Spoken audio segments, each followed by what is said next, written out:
All right, clutch number 6 for 2023. This is Ultramel to Ultramel, and my gosh, there are a lot of eggs in there. And this possibly could be more than just Ultramel to Ultramel. So back in 2019, this girl bred to this same boy, laid 10 eggs, 7 were slugs, 3 we thought were good, but only 1 ended up surviving.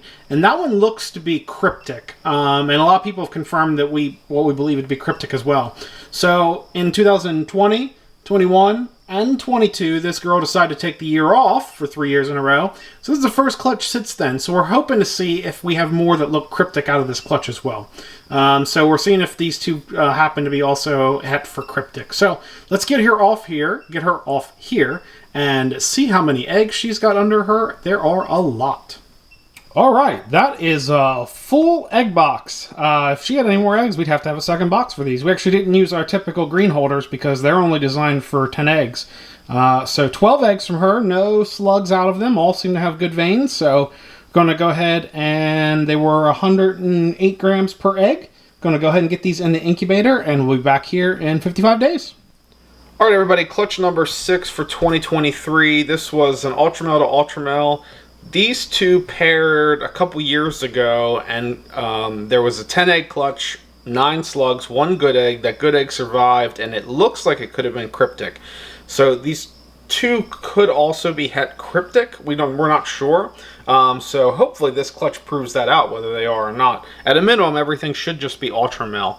And the only thing that we should see that maybe isn't Ultramel would be cryptic stuff. So I'm trying to figure out where I want to start, 'cause 12 eggs. This is a full big clutch. Yeah, it's a full egg box. This is actually our biggest clutch we've ever had, as far as quantity. And of course, as I go to start the first egg, things are already not starting well. Try again. There we go.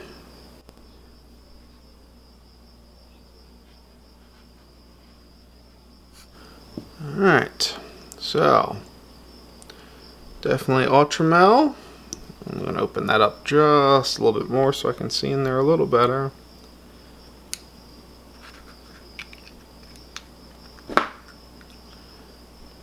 Yep, Ultramel. It's going to be awful hard to tell if they're cryptic inside these eggs, especially since we've only ever seen the one. So it's not something I'm used to identifying. And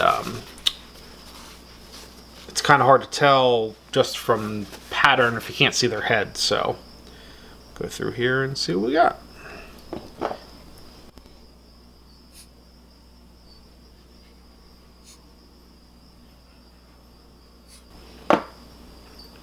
Alright. Another Ultramel where I can't see the head. Again, it's going to be 12 of these that should all just be Ultramel. There isn't going to be anything crazy that pops out of this, I don't think. I guess there could be, since they've only paired once before and it was only 1 egg that survived, but I don't think anything crazy is going to pop out of this. Interestingly, this is only the second clutch this girl's ever given us, and we've had her for a while too. And she's a big girl. We bought her as a proven breeder from another breeder.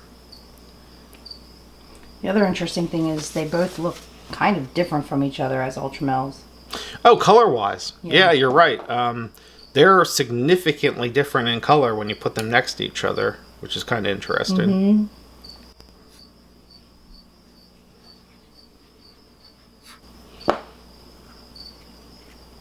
More Ultramel. None of them have their head up yet at all that I've seen, so this is note to self: cutting a egg box this full is different than when you have space. I'll be very careful about where I cut because I don't want anything dripping on other eggs. So typically I have a spot in the back here that I can leave open as I do this. Not on this clutch.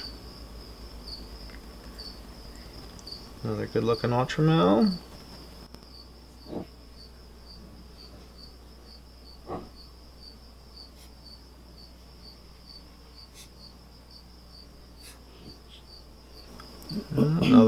Another good looking Ultramel. Alright, give me a second, guys. I'm going to, because I have to cut these kind of over the spot where they are, I'm going to turn this egg box around So I'm on the same side as the other half. All right. Just work our way back.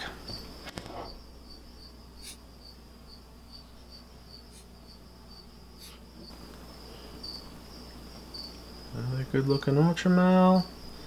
So far I haven't seen anything concerning all the eggs, so that's really good. That's good. Hopefully, most importantly, is that we get 12 healthy babies out of this, right? Like that's really what our goal is. I wouldn't be surprised. People have said before, sometimes when you have like a single survivor or something out of a clutch, you get some anomalies on what they look like. So I wouldn't be surprised if these are not het cryptic. That wouldn't just completely catch me off guard. But there is also that chance too. So, and we've been pairing these two every year since that clutch. Yeah. What was that clutch, Holly? I think it was 2019? Yeah, it's a 2019 where the lone survivor came from. Yeah, so that clutch was that. So that would have been, they started pairing in like October 2018. The clutch was 2019, and she has not laid a clutch since. And the two of them didn't want to lock again. Another Ultramel.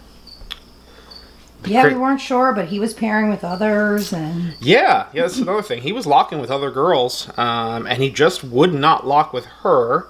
And we had the option of throwing another male in there, but we didn't know then if we'd have to deal with, a dual sire clutch, retained sperm, because sometimes you get, they lock and you miss a lock. And even this time, we didn't see him lock a lot, but apparently locked enough.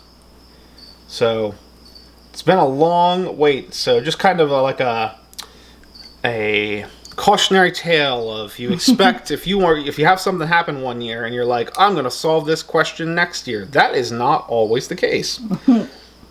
Sometimes it takes you quite a few years to figure out exactly what's going on. And then even this year, I don't know if we wouldn't technically figure out exactly what's going on, because if we see more that looked cryptic, we actually would have to buy a cryptic ourselves to prove out that that's the gene that it is too.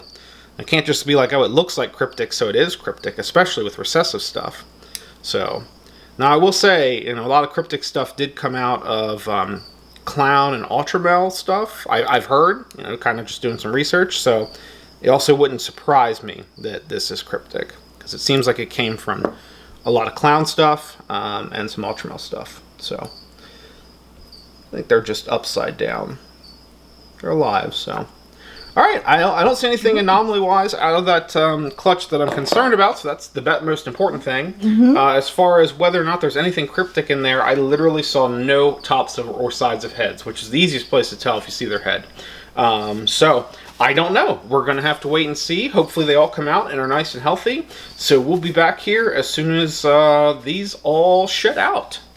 Post-shed for clutch number 6. So this was Ultramel to Ultramel, and then years ago we had what came out of this same pairing, what we thought looked kind of cryptic. It was only one baby. And looking at these, none of these have that look. So our guess is just because it was one baby. Sometimes when you have one baby, you have kind of off-looking babies. So that's what we're guessing that was. And it just happened to be one off-looking baby, because out of all 12 of these, they just look Ultramel. Nothing special about them. I mean, Ultramel special in itself, but nothing other than Ultramel. So 12 Ultramels. Clearly, once they're eating up the size, we're going to have some Ultramels available, because we're not keeping back 12 Ultramels. So I think that's really about it for this clutch. An easy one to identify because they're all the same. Yep. They're gorgeous, though. I mean, they're absolutely... Ultramel is such an amazing gene. They are a little on the bitey side, which has been interesting for us. But this one, this one seems nice right now. So, all right. I think that's it. Like, comment, subscribe, all the YouTube stuff, and we'll see you all next week. Take care. Bye, everybody.